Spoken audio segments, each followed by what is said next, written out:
Hi, it's Anne-Marie, and I'm here this morning with Zulekha Noormohamed at My Blissful Lotus.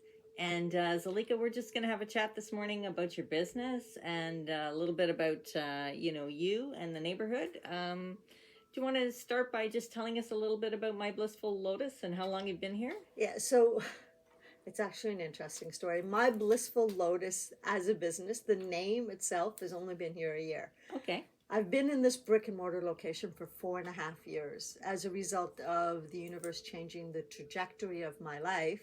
I used to be known as Hamsa Heaven. And as our lives have changed and progressed, I had a breakup with my ex partner, my life partner, and he went after the business. And so every time I've had a change in my life itself, my personal life, there's been a change in the business. And so My Blissful Lotus used to be known as Hamsa Heaven. And we've been in this location for 4.5 years. So as a brick and mortar location, we've been around for 4.5 years. Okay, so you say as a brick and mortar location, do you have a website presence as well? I do. So the website is myblissfullotus.com. And again, Hamsa Heaven has been around for about 14 years. But My Blissful Lotus, with the name change, has been around for a year. Okay, so what made you decide to get into this business? So it's an interesting thing. As I said, my life changes its trajectory as the universe changes my direction. So when I was a single parent for the first time, when my oldest, who's now 22 at UBC, and I became a single parent with her, I needed to supplement my income. At that time, I started a business that was blue sapphire beads. And I'm a jewelry designer, so I used to do a lot of, I'd make a lot of jewelry. And then, as life changed again, My Blissful Lotus, blue sapphire beads, people were always asking me, what stones can I use for, health issues? And Right. so that business then morphed again. So each time has been as a result of a change in my personal life. And so as I was starting to understand what stones you can use and the vibrational frequency of different stones, I was self-educating myself. And so I did some work around becoming a holistic practitioner. I became a Reiki practitioner. I then became a Reiki master. And Reiki works on the energy meridians in your body. We have 360 energy meridians in your body. And so I started understanding how to utilize those, because those chakras vibrate on specific long wave and short wave frequencies, which match that of the stones. So it was starting to amalgamate a lot of the information that I had. And so I became a holistic practitioner. Hence, that's where we are now. So how do people find your store now? Like, what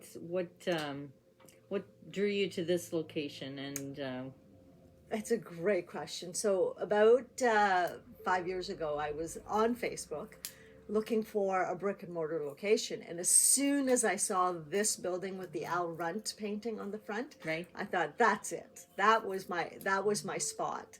So the Al Runt graffiti on the building is what actually drew me to this building. Yeah, it's beautiful. Oh my God. I took a couple pictures outside. It really, it's amazing. Yeah, and Al Runt is an amazing artist, right? And he's the one who did Lee's Palace.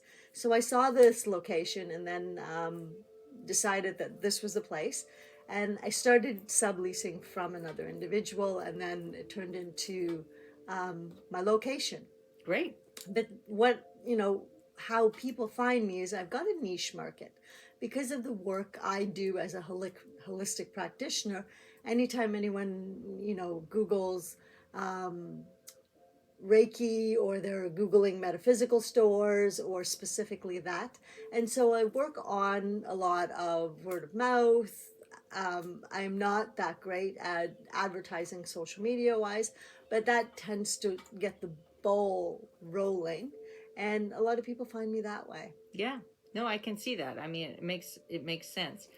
So can you tell us a bit about what the business was like. You've given us a bit of history when you first started, but when you first started in this location, this is a neighborhood that's undergone quite a bit of change. Yeah, the gentrification has really changed this neighborhood, but I've been really, really, honored to be part of this community because the community has been welcoming from the very beginning. Yeah.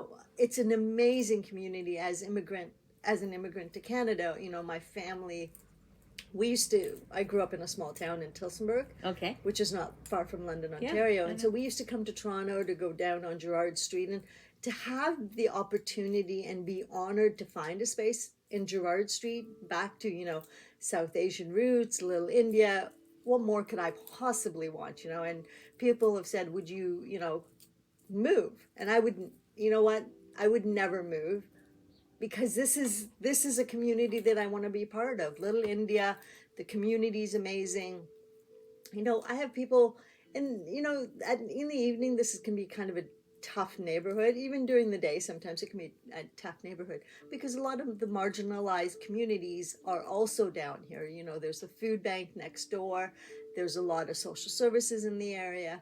It's an area that like a lot of pockets in Toronto, it is very diverse. And like a lot of pockets in Toronto, it has its struggling communities, but the neighborhood is great.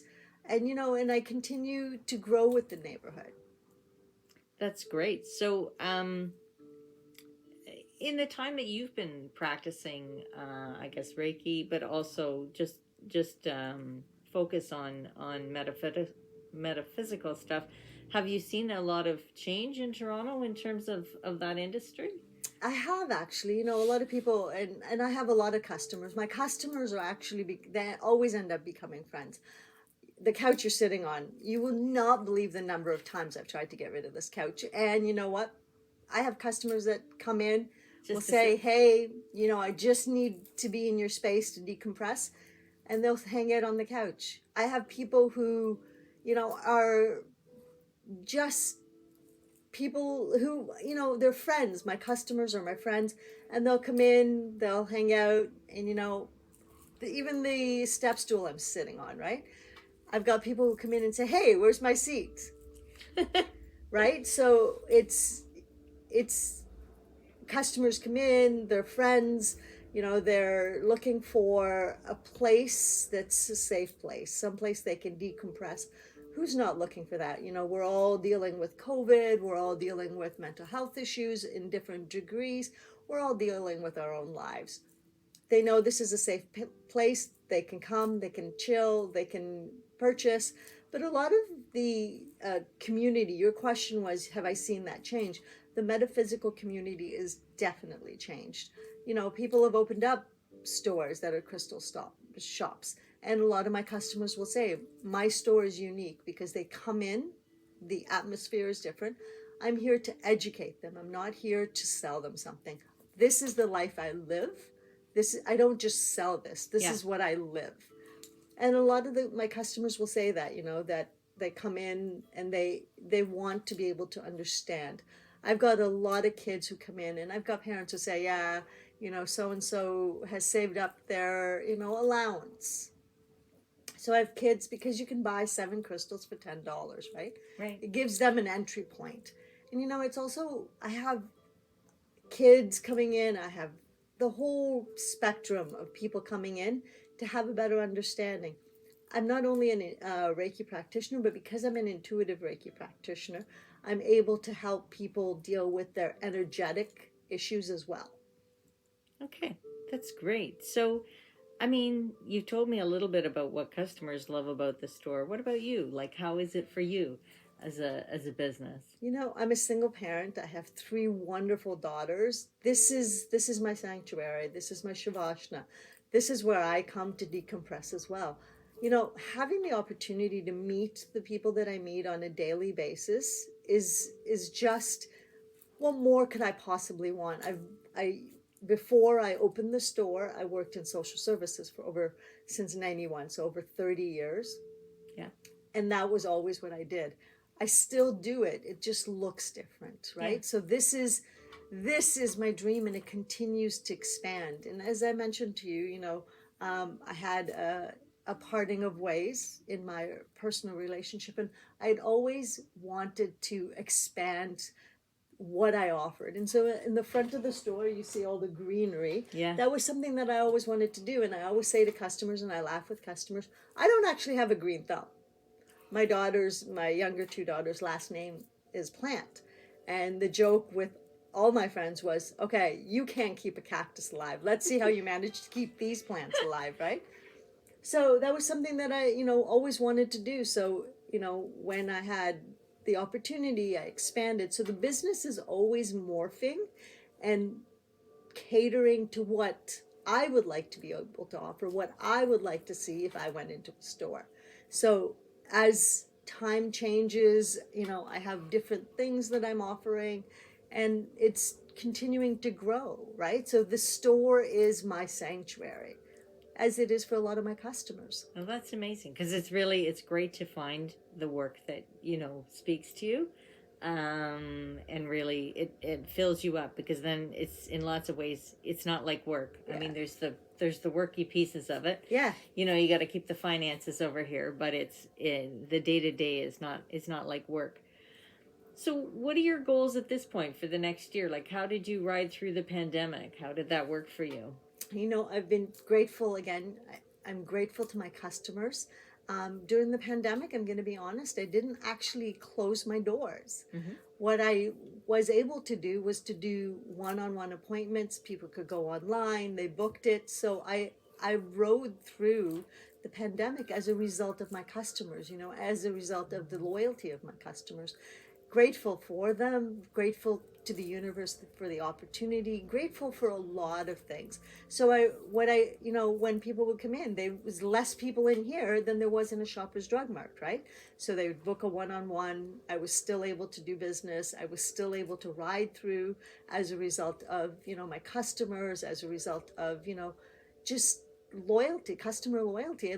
And I can't say enough about the customer loyalty. People would call and say, hey, I just need to pick this up. Can I, do a curbside pickup? We still abided by, masks and everything. And, and we did the 6 feet distance, but because of the size of the store, and it's a small store, people could still come in and do the shopping, get what they need to get.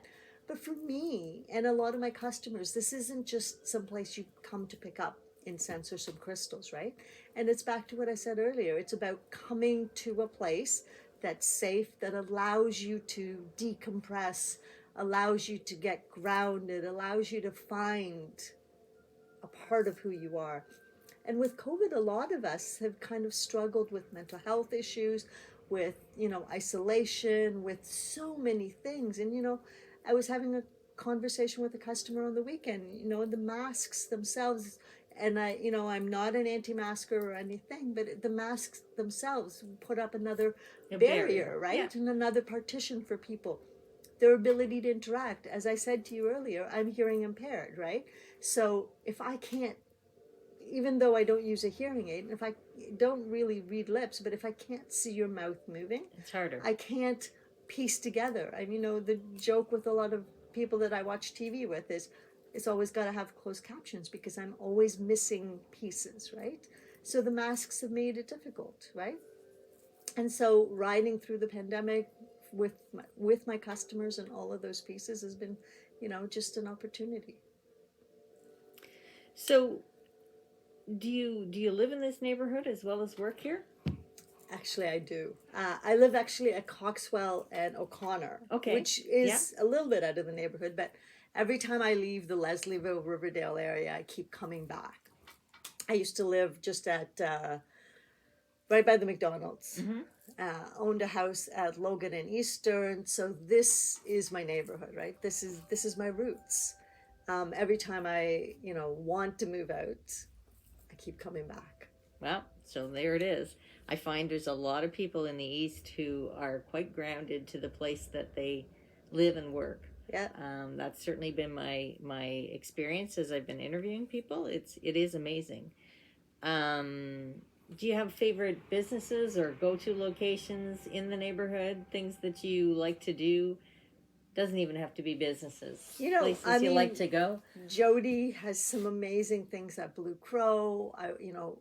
Even in the neighborhood, I'm a runner, so running down by the boardwalk, when I lived at Coatsworth, even on Woodward, those are all in the neighborhood. So it was always just wandering around the neighborhood.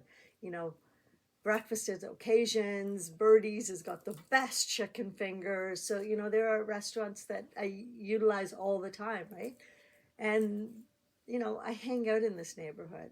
So, it's in the summer, it's always, Black Pony has got some beautiful things there. So there's so many places. Chandi Chowk, the food is great. So there's lots of things in the neighborhood, right? My daughters hang out at Rhodes Public School to play in their yard. So this is our neighborhood. This is where we keep coming back to. Yeah, yeah. Well, I mean, and there's, as I say, there's been a lot of change, but it's still very independent. Like a lot of the businesses are still, very much small businesses, neighborhood Absolutely. based businesses. So, I mean, can you give me your impression of why it's so important to, shop locally, keep in your neighborhood? You know, I don't think I could have told you that 5 years ago as much as I can now. And it's not because I'm a business owner, it's because it gave me the opportunity to see it from a different perspective. And quite often you'll see the signs buy local, B-U-Y, Yeah, B-U-Y local or B-Y-E local. And it really is, honestly, right? In this particular pandemic, that was the one thing that I saw so it was magnified beyond belief, which was, and conversations with a lot of the businesses, Jeremy at the pantry, Jody at Blue Crow, Dawn at the Daisy, it's all around. This isn't just, we're not paying someone else, right? This is what we believe in. This is what we want to bring to the community. And so if we continue to, be going to the big box stores, we're going to be losing the ma and pa stores. You're going to be losing places like Blue Crow, myself, Victoria Foods. You're going to be losing BJ Supermarket. Those are all parts of the fiber of this community, right? Excuse me. I think we need to remember that small businesses are really the fiber of the community. We give back to the community. We are part of this community. We aren't just some big box that's paying someone else that, is moving to, money to some other big conglomerate, right? We are, and I've had conversations with some small businesses. I've been a business for almost 5 years, brick and mortar, almost 5 years. And the joke is, I just started paying myself a salary, yeah, in February, and as a single parent, right? You got to understand that I just started paying myself, and that's less than, minimum wage, right? yeah. And so we are the moms and dads that are putting our kids through school or, providing to our kids with the businesses that we run, which are fibers of the community. We are part of this community. Yeah. I'm sorry, sometimes I get so No, it's passionate really about good. this. It's really important, right? Because this is the point of the interviews to some extent, right? What we're really trying to do is connect people to business owners so that they understand, what the business has to offer them, of course, but also why it's important to stay with businesses in your community, so that you and to see the full range of things that are available in the community too. Because sometimes you think, oh, I don't know where I'd get something like that, and your store might be the exact example. You've got beautiful plants, for example, if you were looking for something like, it's just one of those pieces that connects people out looking on the web to the businesses in their own community. It just, it's so important how, we keep communities alive. And, I was having a conversation with somebody yesterday about, our communities are a focal point for so many people, right? Yeah. Our communities are the building blocks for intelligent, not just intellectually, but socially intelligent people, right? And it's just, yeah, you can go to a dollar store and pick up something inexpensive, but who are you actually paying, right? Whereas you come in to any of these small businesses and you're really putting money back into the community. Yeah. Because a lot of these small businesses, we buy from other small businesses, we put the money back into, the money I make goes back into BJ Supermarket, goes back into the restaurants in the community. So we take for the community, but we also give to the community. And speaking with a lot of, this small businesses, it's so, like, it's become so apparent to me. It's magnified beyond belief how much the small businesses, give back to small businesses, right? Yeah. And we promote each other. Yeah, absolutely. And that's the fun.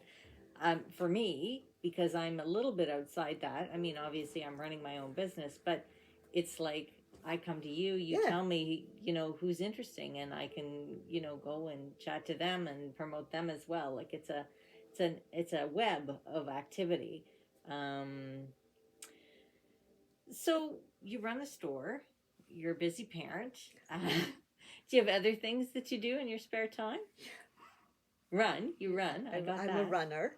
But the running joke, and we kind of spoke to this, is that as a small business, right, you don't actually ever leave work, right? So you're always working. And you know what? I had an opportunity to become part of a women-led incubator. We're all small businesses. We're all looking at how do we help each other through different things. And so I'm part of a female incubator around accountability, and I'm looking at the 21-day meditations. And so those are things that I have the opportunity to do, and so I'm trying to think of, I think parenting, single parenting, working, and I run, and I'm trying to expand that. And this is the year that I'm trying to get beyond my comfort zones, because it's so easy for me as a small business single parent to just get so focused on that. So it's just, I'm trying to expand that as much as I can. Yeah, no, I can see that. It's very challenging to just not keep working, right? And just keep doing the thing that you've been successful with, which is amazing. But you just like, oh, this worked before, I'll do it again. So I think the other piece of it is that for me as a small business, it's looking at, okay, this didn't work. How do I change that? So it's not like, I come to work, do my thing, and then I'm done, right? I was working on the computer last night until 2:00 in the morning for the business, right? So it's you never leave work, right? It's always with you, right? And so I do try to take some downtime. And in the summer I do try to take a week off with my daughters. We go to the cottage, and then at Christmas, about 11 years ago, I instituted that we don't do Christmas. We don't exchange Christmases. So if you want presents, go to your dad's. But if you want to go on a trip, so we go for a week. We go to Jamaica, we go to Cuba, we've been to the Bahamas, and so we travel. So I love traveling, but I don't get an opportunity. But those are pieces that we try to do for downtime. Well, I'm going to congratulate you, because I bet interviewing with me is coming outside of your comfort zone for the year. Oh my God. I honestly, and it's been the joke with people who know me, which is that I'm pushing myself beyond the comfort zone. Yeah. This year, as soon as I put that thought out into the universe, and the universe said, all right, you want to go outside your comfort zone? And the incubator, I kid you not, I got the message on January the 2nd. Wow. And then January the 5th, I got a WhatsApp message from someone else around the 21-day Deepak Chopra meditation for abundance. And, it's not the first time I've gotten that. I must have gotten it like 5 or 6 times. You just open But your I was mind just to like, it. all right. So, it's just putting it out into the universe, and, and the universe keeps saying, all right, you want to go beyond your comfort zone? Here we go. That's great. So what's the best way for people to, learn about your business, get in contact with you? So Instagram, I'm now on every platform: Instagram, TikTok, WhatsApp, LinkedIn, you name it, I'm there. Wow. And I'm really trying to push that. And, last Do night, you have the kids helping with TikTok? TikTok's beyond me. I'm still making my way through it. And my daughters, they're 22, 16, and 14. And they're like, my daughter will always say, Mom, your TikToks are cringeworthy. And so as much as they try to help me, apparently I'm cringeworthy when it comes to TikTok. But, keep throwing it out there. And so, yeah, so I'm on every platform as My Blissful Lotus. So if they Google My Blissful Lotus, I'm there. And even so, Instagram, Facebook, TikTok, Pinterest, and there's the fifth one, and I don't remember it. I don't know. LinkedIn, Facebook. LinkedIn. Okay. LinkedIn, Facebook, Instagram, Twitter. Twitter. I'm You're on tweeting. all the All right. daily tweets. That's amazing. So does My Blissful Lotus have anything special going on right now? Anything you want people to know about? So today is International Women's Day, so we're breaking biases and barriers. Yes. And so I'm, constantly trying to expand that. And in the morning, I send out an inspirational quote every day. So, anyone that sees this video, come in, tell me you've seen this video. I'm happy to offer you 3 chakra stones. Wow. Free. Amazing. Yeah, That's just come amazing. on in. That sounds great. So anything else you think it's really important that people know or customers know about My Blissful Lotus? It's a safe place. At the end of the day, I'm not here to sell you anything. I'm here to expand the community we live in on a mind, body, and spirit. I'm here as a resource. I'm here as as reference. I'm just here to support and expand, and we're in this together. And we're in this together was way before the pandemic, and I really honestly, with every fiber of my being, believe that we need to get back to our roots, which is that it's around paying it forward, helping each other out, because at the end of the day, we're a community, right? And it really honestly needs to go back to that. I think that a lot of us grew up in times where life was a community, Yeah. right?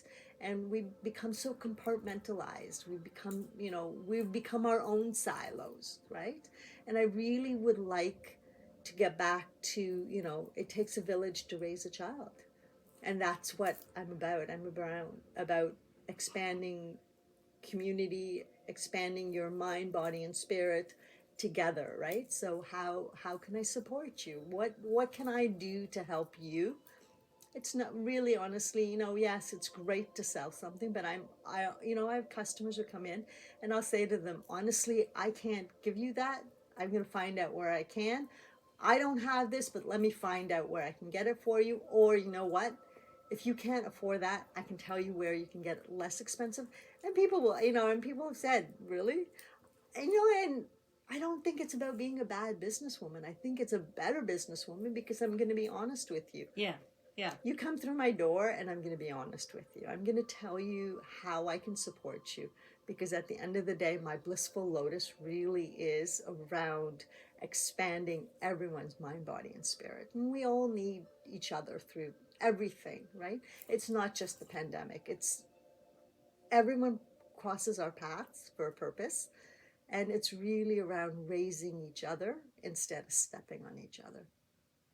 Well, I just want to thank you so much for, sharing your your inspiration, frankly, to run your business with me. And yeah, and making the time this morning to show us about your store and about your business as well. Thank you for giving me the opportunity. Thank you for, teaching all of us these wonderful things you're doing. And I really would, from the bottom of my heart, want to say thank you for, opening it up to small businesses and giving me the opportunity to have a conversation with you and your viewers. Thank you very much. Great.